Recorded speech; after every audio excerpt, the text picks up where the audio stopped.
Hello everyone, একটা ছোট্ট mini blog তোমাদের সাথে শেয়ার করছি। তো আগের দিন তোজোকে স্কুলের জন্য রেডি করে স্কুলে দিয়ে দেখো চলে এসেছিলাম একটু জামা কাপড়ের দোকানে। এখান থেকে একটা বাচ্চার জামা নিচ্ছিলাম।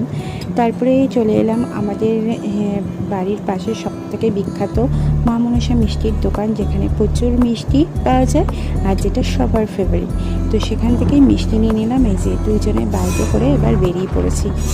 কি সুন্দর গাছপালা দেখতে পাচ্ছ, এর ভেতর থেকে আমরা বেরিয়ে পড়লাম রাস্তা দিয়ে দুজনে মিলে। তো তোজোকে নিয়ে যাচ্ছি না, আমরা যাচ্ছিলাম অ্যাকচুয়ালি বসিরহাটে আমার মাসি শাশুড়ির বাড়িতে, মানে তোমাদের দাদা ভাইয়ের মাসির বাড়িতে যাচ্ছি। তো বেশিক্ষণের জন্য যাবো না, একটা দরকারের জন্য আমরা যাচ্ছিলাম। আর এখানে রাস্তাটা আমার যখনই বসিরহাটে যাই এই জায়গাটা আমার খুব ভালো লাগে। কি সুন্দর দেবদারু গাছগুলো এত সুন্দর করে লাগানো, খুব সুন্দর লাগে যেতে, তাই একটু ভিডিও করলাম। তো কিছু সময়ের জন্যই যাচ্ছি, যেহেতু আবার বাড়ি এসে তোজোকে স্কুল থেকেও আনতে হবে। তো এই দেখো মাসির বাড়ির পাশে এই যে ইছামতি নদী, তো এখানে একটা পিকনিক স্পট আছে, সেখানে একটু দাঁড়ালাম। তারপরে দেখলাম কেদারনাথ মন্দির।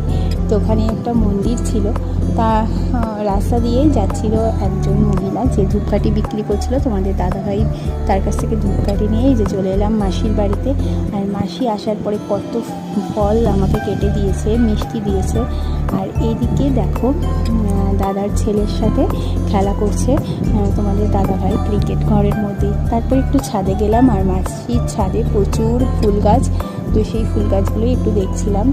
তো ফেরার আগে মাসি এক গাদা ভাত দিয়ে দিয়েছে আবারও আমাকে খেতে। তো দেখো প্রথমে শাক ভাজা, তারপরে উচ্ছে, মাছ, ডিম, তো সমস্ত কিছু খাওয়া দাওয়া করে এই যে আমরা বেরিয়ে যাচ্ছি।